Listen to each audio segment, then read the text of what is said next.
ఇంతవరకు దేవుడు మన ప్రభువైన యేసుక్రీస్తు చక్కగా పాటల ద్వారా ఆరాధన చేయడానికి ఆరాధన వర్తమానంలో కూడా సహాయపడుతూ వచ్చాడు.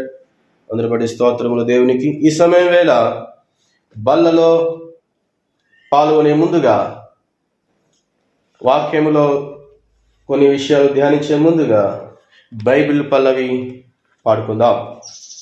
అందరూ బైబిల్ను తీసుకోండి, బైబిల్ పల్లవి పాడుకుందాం. బలే బాలే మాట బంగారు మాట బైబిల్ మాట యేసు మాట. బలే బాలే మాట బంగారు మాట బైబిల్ మాట యేసు మాట. నా జీవితాన నీ జీవితాన మరువాని మాట. నా జీవితాన నీ జీవితాన మరువాని మాట యేసు మాట. బలే బలే మాట బంగారు మాట బైబిల్ మాట యేసు మాట. బలే బలే మాట బంగారు మాట బైబిల్ మాట యేసు మాట.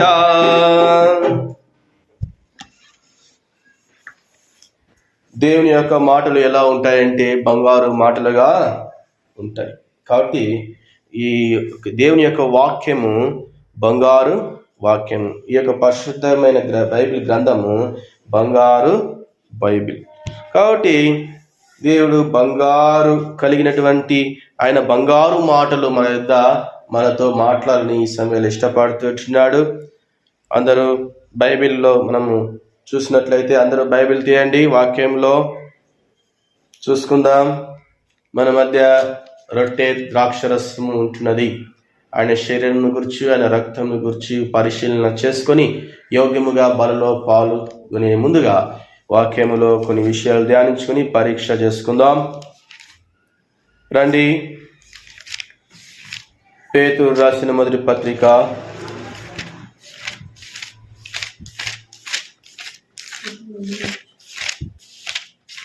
5వ చూసుకుందాం. పేతురు రాసిన మొదటి పత్రిక 5వ అధ్యాయం. పేతురు రాసిన మొదటి పత్రిక 5వ అధ్యాయం 8వ వచనాన్ని అందరం కలిసి చదువుకుందాం. 8వ వచనాన్ని అందరం కలిసి చదువుకుందాం. నిబ్బరమైన బుద్ధి గలవారై మెలకువగా ఉండుడి. మీ విరోధైన అపవాది గర్జించు సింహం వలె ఎవరిని మృంగుదునా అని వెదుకుచు తిరుగుచు ఉన్నాడు. ప్రార్థన చేసుకుందాం. ప్రేమగల తండ్రి, కృపగల దేవ, ఈ మధ్యాహ్న కాల సమయం వేళ తండ్రి యోగ్యముగా నీ యొక్క బలలో పాల్గొనే సమయం వేళ తండ్రి నన్ను యొక్క సిలువ చాటును మరుగు చేసుకుని యొక్క వాక్యం ద్వారా మాతో మాట్లాడవలసిందిగా ప్రార్థిస్తున్నాను. గొప్ప దేవా, ఈ దినమున అనేక మంది ప్రభువా నీ యొక్క వాక్యమును నిర్లక్ష్యం చేసి నీకు దూరం అయిపోతుంటున్నారు. అయితే నీ యొక్క రక్షణ ప్రతి బిడ్డకు దయచేయాల్సిందిగా ప్రార్థిస్తున్నాను. ఈ సమయం వేళ తండ్రి అపవాది శక్తులు బంధించండి, వాతావరణం మీ స్వాధీనంలో ఉంచుకోవాల్సిందిగా యేసు నామములో ప్రార్థిస్తున్నాను తండ్రి, ఆమేన్. చదవండి. 1 పేతురు 5వ అధ్యాయం 8వ వచనం. నిబ్బరమైన బుద్ధి గలవారై మెలకువగా ఉండుడి. మీ విరోధైన అపవాది గర్జించు సింహం వలె ఎవరిని మృంగుదా అని వెదుకుచూ ఉన్నాడు. సహోదరుడా, సహోదరి, నిబ్బరమైన బుద్ధి గలవారై మెలకువగా ఉండుడి. నిబ్బరమైన బుద్ధి అంటే స్థిర బుద్ధి. యేసయ్య మన జీవితంలో మనకు గొప్ప రక్షణ ఇచ్చుచున్నాడు. ఆ రక్షణలో స్థిరమైన బుద్ధి కలిగిన వారి వల్ల మనము నిలిచి ఉండాలి. ఎక్కడ నిలిచి ఉండాలా? ఆయన రక్షణలో స్థిర బుద్ధి గలవారై, నిబ్బరమైన బుద్ధి గలవారై నిలిచి ఉండాలి. అంతేకాదు మెలకుగా ఉండాలి. ఏం చేయాలంట? మెలకుగా ఉండాలి. ఒకవేళ మెలకుగా ఉండకపోతే, స్థిరమైన బుద్ధి, నిబ్బరమైన బుద్ధి లేకపోతే ఏం జరుగుతుంది చెప్పండి? కింద అక్కడే పక్కన లైన్లో మనం చూస్తాం వచనంలో, మీ విరోధైన అపవాది. అపవాది అంటే ఎవరు? సాతాను. ఫుట్నోట్లో ఉంటుంది, ఫుట్నోట్ బుక్లో కింద 2వ నంబరు సాతాను ఉంచండి. కాబట్టి మీ విరోధి అయిన అపవాది గర్జించు సింహం వలె ఎవరిని మృంగుదురా అని వెతుకుచూ ఉన్నాడు. కాబట్టి వెతుకుచూ ఉంటున్నాడు సాతానుడు ఎవరిని మింగాలా అని. కుటుంబంలో ఎప్పుడు ఎవరిని మింగాలని సాతానుడు వెతుకుచూ ఉంటున్నాడు. ఎప్పుడు సాతానుడు మృంగుతాడు చెప్పండి? సాతానుడు ఎప్పుడు మృంగుతాడో తెలుసా? నిబ్బరమైన బుద్ధి లేకపోతే సాతానుడు మృంగివేస్తాడు. మెలకువతో జీవించకపోతే సాతానుడు వచ్చి మృంగివేస్తాడు. చూడండి, అదే పేతురు రాసిన మొదటి పత్రిక 4వ అధ్యాయము 7వ వచనంలో చదవండి. అయితే అన్నిటి అంతము సమీపమై ఉన్నది కాగా మీరు స్వస్థ బుద్ధి గలవారై ప్రార్థనలు చేయుటకు మెలకుగా ఉండుడి. ఏం చేయాలంట? స్వస్థ బుద్ధి గలవారై ప్రార్థనలు చేయుటకు మెలకుగా ఉండాలి. ఊరికే మెలకుగా ఉంటే సరిపోదు సహోదరుడా, సహోదరి.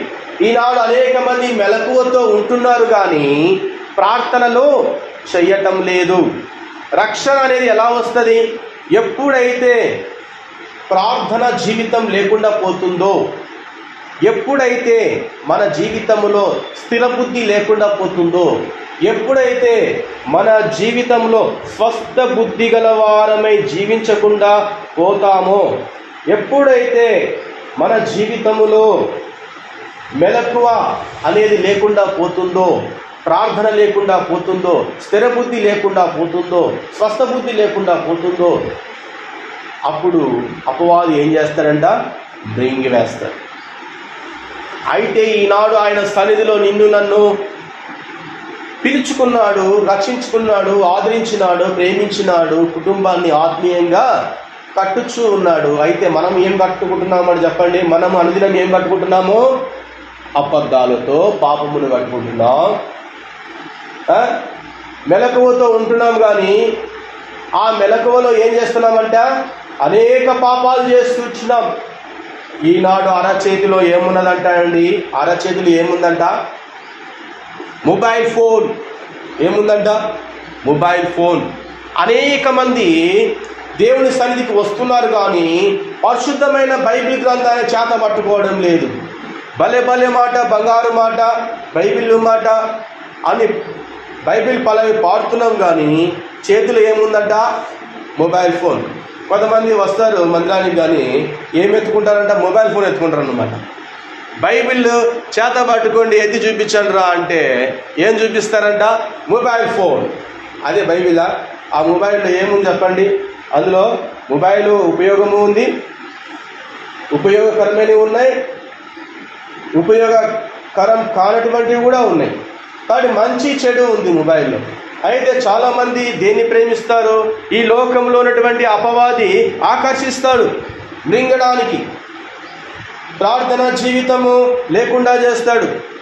కుటుంబ ప్రార్థనలు, భార్య బిడ్డలు కలిసి ప్రార్థనలు చేసుకున్నటువంటి పరిస్థితులు ఉంటున్నాయి. ఆయన సన్నిధికి రాలేనటువంటి పరిస్థితులు ఉంటున్నాయి. ఆదివారం నాడు ఆయన సన్నిధికి వస్తుంటున్నారు కానీ చక్కగా పాటలు పాడలేనటువంటి పరిస్థితి, పాటలు అయిపోయిన తర్వాత వచ్చేటువంటి పరిస్థితి. ఒకవేళ అయిపోయిన తర్వాత వచ్చి కూర్చుంటారని నిబ్బరంగా స్వస్థ బుద్ధి గలవరై కూర్చుంటారా అంటే అట్లా కూర్చోరు. ఎక్కడికి వెళ్తారంట? తీసుకుంటారు, వాట్సాప్లో చాటింగ్లు చేస్తుంటారు. వాక్యము వాళ్ళకి, వాళ్ళ బుర్రలోకి, వాళ్ళ మెదడులోకి వాక్యము పోదు. ఏం పోతుంటుందో చెప్పండి? ఎవరో ఫ్రెండ్స్ చాట్ చేస్తుంటారు, అవి మొబైల్ ఫోన్లో చాట్ చేస్తూ ఉంటారు. పేరుకే క్రైస్తవుల వలె కాదు ఉండవలసింది, నిజమైన క్రైస్తవుల వల్ల జీవించాలి. క్రియలు లేని విశ్వాసము మృతము. ఎప్పుడైతే స్వస్థ బుద్ధి లేకుండా పోతుందో అపవాది ఒక దినమున మృంగి వేస్తాడు. ఎప్పుడైతే స్థిరమైనటువంటి విశ్వాస జీవితంలో నిలకడగా లేకుండా పోతావో అప్పుడు అపవాది మృంగి వేస్తాడు. ఈనాడు అనేక సంఘాల్లో సంఘము ఆత్మీయంగా నీరు కట్టి ఫలింపకపోవడానికి కారణాలు ఏంటో తెలుసా అండి?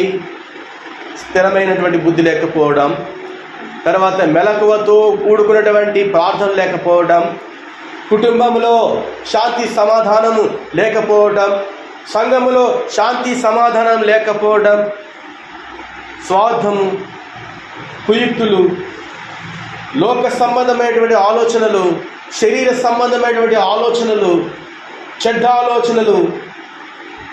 కాబట్టి సహోదరుడా సహోదరి, ఇటువంటివన్నీ వస్తాయి. మెలకువతో ఉంటున్నారు కానీ లోక సంబంధమైనటువంటి మెలకువలతో జీవిస్తుంటున్నారు కానీ ఆత్మ సంబంధమైనటువంటి మెలకువలతో ఎవరు కూడా జీవించడం లేదు. ఆత్మ సంబంధమైనటువంటి మెలకువ ఏంటో తెలుసా అండి? చూడండి, అయితే అన్నిటి అంతము సమీపమై ఉన్నది, కాగా మీరు స్వస్థ బుద్ధి గలవారై ప్రార్థనలు చేయుటకు మెలకువగా ఉండుడి. కాబట్టి మెలకువగా ఉండాలి, ప్రార్థనలు చేయాలి. కింద వచనం చూస్తాం, 8వ వచనం, ప్రేమ అనేక పాపములను కప్పును గనుక అన్నిటికంటే ముఖ్యముగా ఒకని ఎడల ఒకడు మిక్కటమైన ప్రేమ గలవారై ఉండుడి. ప్రేమ లేదు ఈనాడు విశ్వాసుల్లో. ఎక్కడ చూసినా కూడా ఏముందంట? ప్రేమకు బదులుగా ఏముందంట? అసూయ ఉంది, ద్వేషం ఉంది, స్వార్థము, నేనటువంటి గర్వము. కాబట్టి సాతానుడు కూడా గర్వించినాడు. ఆ సాతాను మాట ఆదమ అవ్వ విని వారు కూడా గర్వించినారు. చివరికి ఏమైపోయారు? వారు శాపగ్రస్తులైపోయారు.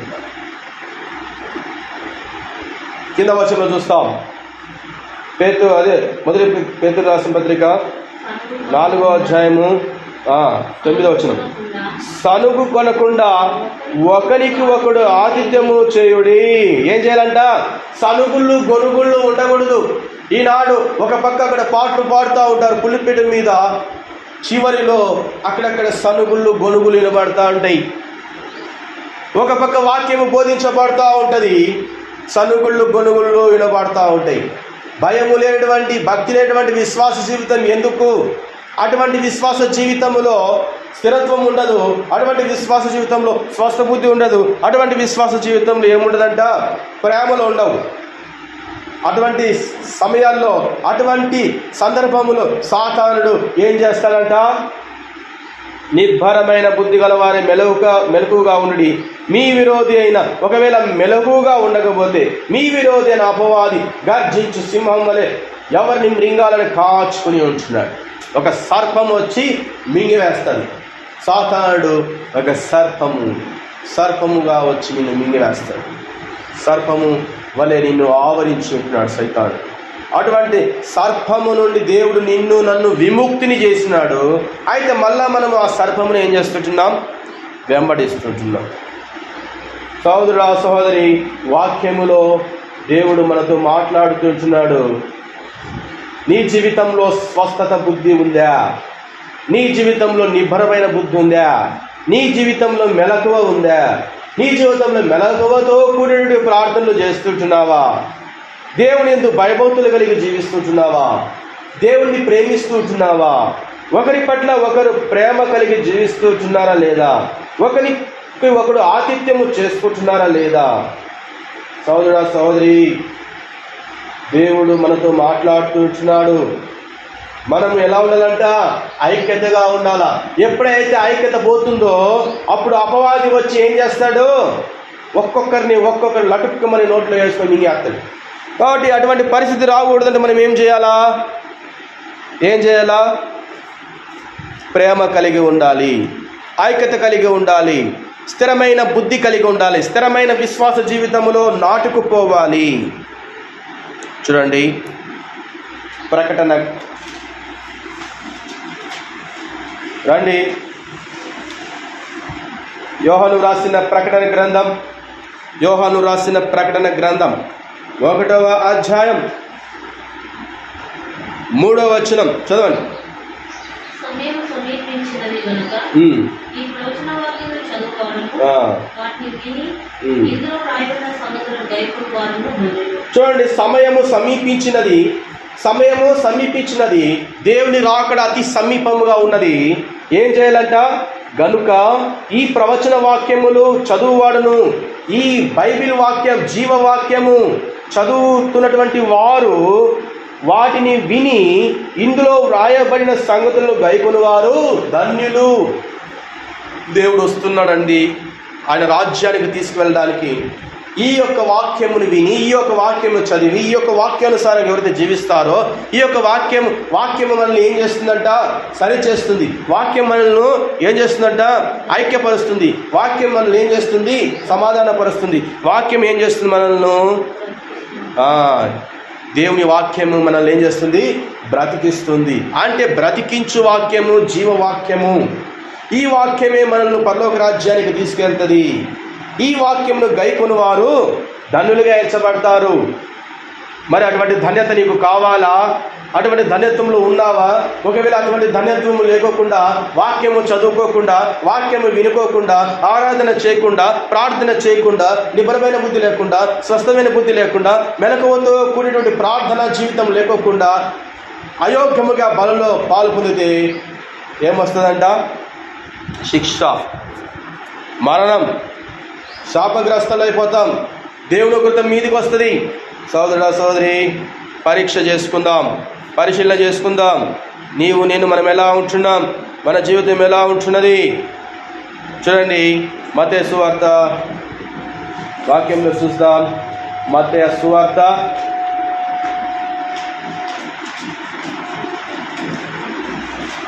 సువార్త 4వ అధ్యాయం 4వ వచనం. అందుకైనా మనుషుడు రొట్టె వలన మాత్రమే కాదు కానీ దేవుని నోట నుండి వచ్చు ప్రతి మాట వలన జీవించును అని రాయబడి ఉన్నదనెను. కాబట్టి దేవుని నోట నుండి వచ్చు ప్రతి మాట వలన మనము జీవించేటువంటి వారిగా ఉంటాం.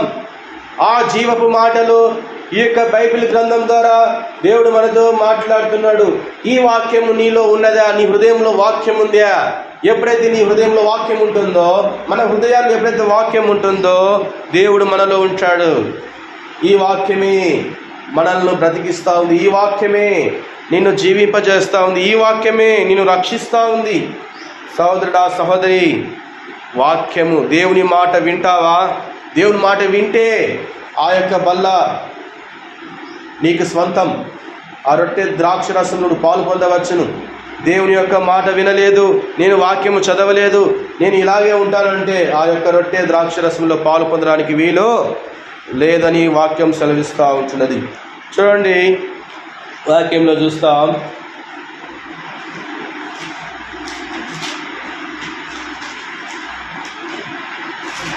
అపోస్తలుడైన పౌలు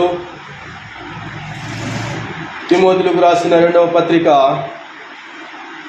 అపోస్తలుడైన పౌలు తిమోతిలకు రాసిన 2వ పత్రిక 3వ అధ్యాయం 16వ వచనాన్ని చదువుదాం. 3వ అధ్యాయం 16వ వచనం చదవండి.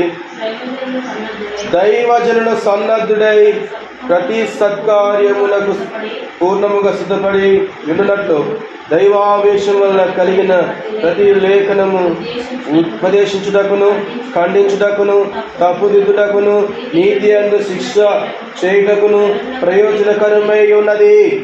కాబట్టి సహోదరుడా సహోదరి, దేవుడు మనతో మాట్లాడతాడు. ఎట్లా మాట్లాడతాడో తెలియదు.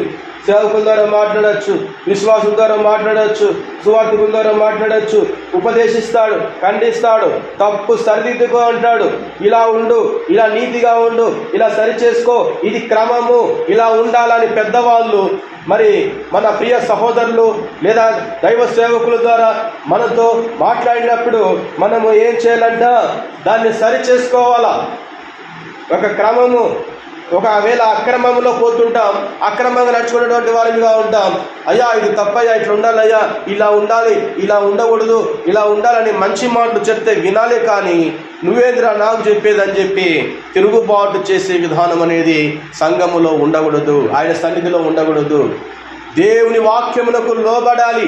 ఒకవేళ లోబడకపోతే దైవావేశము వలన వచ్చినటువంటి ఆ యొక్క వాక్యము నీతో మాట్లాడినప్పుడు, ఉపదేశించినప్పుడు, ఖండించినప్పుడు నీవు దాన్ని ఏం చేయాలా? శిరస దేవుని యొక్క చిత్తములో ఏం చేయాలా? పాటిస్తాను, నేను గైకొంటాను అని లోబడాలే. కానీ తిరుగుబాటు చేయడం, సేవకులపైన తిరుగుబాటు చేయడం, విశ్వాసులపైన తిరుగుబాటు చేయడం, పెద్దలపైన తిరుగుబాటు చేయడం, ముస్లింలపైన తిరుగుబాటు చేయడం, యవనస్తులపైన తిరుగుబాటు చేయడం, ఒకరి పట్ల ఒకరు మరి నోటి నుంచి వ్యర్థమైనటువంటి మాటలు, పనికి మారినటువంటి మాటలు, వినకూడనటువంటి మాటలు, దుర్భాషలాడటం, ఇలాంటివి చేయడము వాక్యానికి విరుద్ధం. అటువంటి వారు ఏమైపోతారంట? అటువంటి వారిని ఏం చేస్తాడు సైతానుడు? బ్రింగి వేయడానికి కాచుకొని సిద్ధంగా ఉంటున్నాడు. కాబట్టి దేవుడు ఏదైనా మనతో మాట్లాడినప్పుడు మనం ఏం చేయాలా? మాటకు లోబడాలి. ఈ లోబడే తత్వం లేకపోవడం వల్లే ఈనాడు అనేక సంఘాలు ఏమైపోతున్నాయి? చీలికలుగా విడిపోతున్నాయి. సంఘంలో చీలికలు, ఐక్యతలు లేవు. సేవకుల పట్ల ఐక్యతలు లేవు, సువార్థకుల పట్ల ఐక్యతలు లేవు, విశ్వాసుల పట్ల ఐక్యతలు లేవు. ఎక్కడ చూసినా కూడా ఏముందంట? అపవాది సంబంధమైనటువంటి క్రియలు చూస్తున్నాం. ఇటువంటి క్రియలతో అయోగ్యముగా ఉంటూ బలలో పాలు పొందితే దేవుడు ఏం చేస్తాడు? శిక్షిస్తాడు. సాతానుకు అప్పచెప్తాడు. సాతానుడు వచ్చి ఏం చేస్తాడు? మ్రింగి వేస్తాడు. సహోదరుడా, సహోదరి, మరి ఇక్కడ వాక్యంలో చూస్తుంటున్నాం, దైవజనుడు సన్నద్ధుడై ప్రతి సత్కార్యమునకు పూర్ణముగా సిద్ధపడి ఉన్నట్టు దైవావేశం వల్ల కలిగిన ప్రతి లేఖనము ఉపదేశిస్తాడు, ఖండిస్తాడు, తప్పును సరిదిద్దుకో అని చెప్తాడు, నీతి యందు నివసించమంటాడు, శిక్ష వేయుటకు ప్రయోజనకరమై ఉన్నది. మంచిగా ఉండమని చెబితే మనము దాన్ని, ఒకవేళ మన తప్పులు ఏమంటే సరిదిద్దుకొని ప్రభు పాదాల చెంత మనం ఏం చేయాలా? లోబడాలి. దేవునికి లోబడాలి, వాక్యమునకు లోబడాలని బైబిల్ గ్రంథం సెలవిస్తూ ఉంటున్నది. చూడండి, ఆది కాండములో 2వ అధ్యాయంలో మనం చూస్తాం. ఆది కాండము 2వ అధ్యాయంలో చూస్తాం. ఆది కాండము 2వ అధ్యాయం 7వ వచనం చదవండి.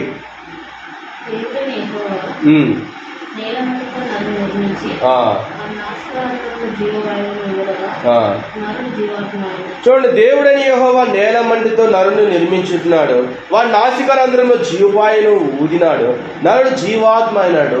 అయితే దేవుని యొక్క జీవము కలిగినటువంటి ఆత్మ నీలో నాలో నివసిస్తూ ఉంది. ఈ ఆత్మ దేవునిది. ఒకవేళ ఈ ఆత్మ అపవాది చేత బంధింపబడి ఉంటే ఆ యొక్క బంధకం నుంచి ఈనాడే నీవు ఏం చేయాలంట? ప్రభువా నన్ను స్వస్థపరచు, ప్రభువా నాకు స్వస్థత బుద్ధికి నాకు కలుగజేయి, స్థిర బుద్ధి నాకు కలుగజేయి, మెలకువతో కూడిన ప్రార్థన నేను చేస్తాను, నేను ప్రేమ కలిగి జీవిస్తాను, నా పాపములు క్షమించు, నీ రక్తంలో కడుగు, పవిత్రపరచు, దైవావేశము వలన వచ్చిన నీతిని, నీ ఉపదేశమును నేను అంగీకరిస్తాను, శిరస వహిస్తాను, ఈ చిత్తమును నెరవేరుస్తాను, పరిశుద్ధుడిగా ఉంటాను. ఇక నుంచి నేను ఈ నోటి వెంట పాప సంబంధమైన మాటలు కానీ, పాప సంబంధమైన క్రియలు కానీ ఇక నేను చెయ్యను ప్రభువా అని క్షమాపణ కోరినట్లయితే దేవుడు నిన్ను స్వస్థపరుస్తాడు. అప్పుడు యోగ్యంగా బలలో పాలు పొందడానికి దేవుడు నీకు అనుమతిస్తాడు. కాబట్టి సహోదరుడా, సహోదరి, పరిశీలన చేసుకో ఈ సమయం వేళ. చూడండి, ప్రసంగిలో మనం చూస్తాం. రండి,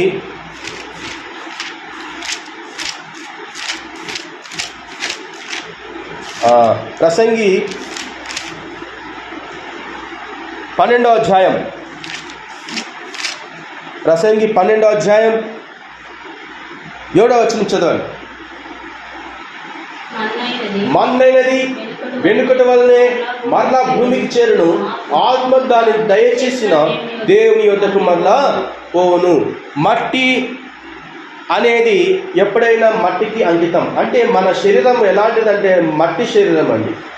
కాబట్టి మన అనేది వెనుకటి వల్లనే మళ్ళా ఎక్కడికి పోతుందంటే భూమికి చేరదు. అయితే ఆత్మ ఉందే, ఆత్మ దాన్ని దయచేసిన దేవుని యొద్దకు మరలా పోవును. మరి ఆ ఆత్మ ఎలా జీవించాలంట? సృష్టికర్త యొద్దకు ఈ యొక్క ఆత్మ ప్రవేశించాలంటే సృష్టికర్త చెప్పినటువంటి మాటలను గైకొనాలి, దేవుని వాక్యమును గైకొనాలి, దేవుని పట్ల స్థిరబుద్ధి కలిగి ఉండాలి, దేవుని వాక్యమునకు లోబడాలి, దేవుని చిత్తానుసారంగా జీవించాలి, పరిశుద్ధులుగా జీవించాలి, మెలకువతో కూడినటువంటి ప్రార్థనలు చేయాలి, ఒకరి పట్ల ఒకరు ప్రేమ కలిగి జీవించాలి, ఐక్యమత్యముతో ముందుకు సాగిపోవాలి. కాబట్టి పాప సంబంధమైన సనుగుళ్ళు, గొనుగుళ్ళు, దుర్భాషలు, పాప సంబంధమైనటువంటి శరీర సంబంధమైనటువంటి లోకాశ సంబంధమైన వాటిని ఏం చేయాలా? విడిచిపెట్టాలి. ఎప్పుడైతే వాటిని విడిచిపెడతామో, దేవునికి అతి సమీపంగా ఉంటామో, దేవుని వాక్యానుసారంగా జీవిస్తామో, యేసయ్యను ప్రేమిస్తామో, అప్పుడు మనలో ప్రేమ అనేది చిగురిస్తుంది. ఆ యొక్క ప్రేమ అనేది మనల్ని ఐక్యపరుస్తుంది. ఆ ప్రేమే ఆ యొక్క పరలోక రాజ్యానికి వారసులుగా చేస్తుంది. కాబట్టి ఈ వాక్యము ఎక్కడ నడిపిస్తుంది అంటే పరలోక రాజ్యానికి నడిపిస్తుంది. దేవుడు మనతో మాట్లాడుతుంటున్నాడు. ఇంకా ఈ సమయం వేళ ఇంకా ఏవైనా పాపములు ఉన్నట్లయితే, నీ హృదయములు ఇంకా పాప సంబంధమైనటువంటి ఆ యొక్క ఇంకా ఏమైనా పాపములు ఇంకా ఉన్నట్లయితే వాటిని ఈ సమయం వేళ ప్రభు పాదాల చెంత ఒప్పుకొని విడిచిపెట్టి యోగ్యముగా బలలో పాల్పొందడానికి ముందుకు సాగిపోవాలని ప్రభువు మనతో మాట్లాడుతూ ఉంటున్నాడు. కాబట్టి సహోదరుడా, సహోదరి, చెప్పబడిన వాక్యము ఆధారంగా చేసుకుని ఒక్కసారి నీ హృదయం ఎలా ఉందో పరిశీలన చేసుకో, పరీక్ష చేసుకో. చివరిగా చూసుకుందాం. చివరిగా చూసుకున్నట్లయితే రండి, కొరింథీయులకు రాసిన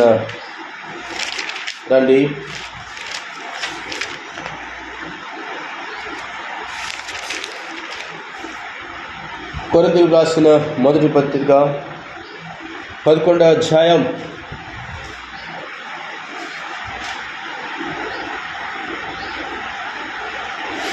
27వ వచనం చదవండి. కాబట్టి ఎవడు అయోగ్యముగా ప్రభు యొక్క రొట్టెను తినునో లేక ఆయన పాత్రలోని త్రాగునో వాడు ప్రభు యొక్క శరీరమును గురించి రక్తమును గురించి అపరాధి అగును. చాలు చూడండి, అపరాధులు అయిపోతాం. అపరాధులుగా ఎంచబడితే సాతాను నోట్లోకి పడిపోయినట్లే. కాబట్టి వివేచన కలిగి బలలో బలలో పాల్గొనాలి. కాబట్టి పరిశీలన చేసుకోవాలి. అయోగ్యముగా పాల్గొనద్దండి, యోగ్యముగా పాల్గొనాలి. యోగ్యముగా పాల్గొనాలంటే దేవుని యొక్క వాక్యం మనం నివాసం చేయాలి, వాక్యానుసారంగా ఉండాలి, వాక్యపు వెలుగులో ఉండాలి. తీర్మానం చేసుకుందాం. ఇక నుంచి ప్రభువా, దేవా, నేను నీ యొక్క వాక్యముని వింటాను, నీ యొక్క వాక్యమును చదువుతాము, నీ యొక్క వాక్యమును చదువుతాను, నీ యొక్క వాక్యమును వింటాను, నీ యొక్క వాక్యానుసారంగా జీవిస్తాను, నీకు చిత్తానుసారంగా జీవిస్తాను. అంతేకాదు ప్రభువా, ప్రేమ కలిగి జీవిస్తాను. ఇక నుంచి నేను మెలకువతో ఉంటాను. మెలకువతో ఉండడమే కాదు, మెలకువతో కూడిన ప్రార్థనలు చేస్తాను. నేను నా కుటుంబంలో నీ యొక్క సన్నిధిని వెంబడిస్తాము. నీ యొక్క సన్నిధికి వచ్చి భయము భక్తి కలిగి చక్కగా పాటలు పాడుతాం, చక్కగా వాక్యం చదువుతాం, చక్కగా వాక్యం వింటాం, చక్కగా ఆరాధిస్తాం, చక్కగా నీ యొక్క బలలో పాల్పొందుతాం. దేవా, నన్ను క్షమించు, ఇక నుంచి నేను నీ యొక్క బిడ్డగా జీవిస్తానని తీర్మానం చేసు. అంతేకాదు, అపవాది ఎప్పుడు మీరు పంచుకొని కాచుకొని ఉంటున్నాడు. అపవాది సాతానుడు ఎప్పుడు మిగుతాడో తెలియదు. అపవాది చెర నుండి, సాతాను సంఖ్యల నుండి దేవుడు నిన్ను విడిపించున్నాడు.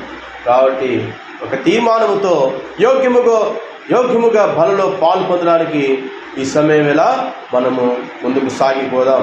దేవుడిచ్చిన వాక్యమును భాగమును దీవించి ఆశీర్వదించునుగాక.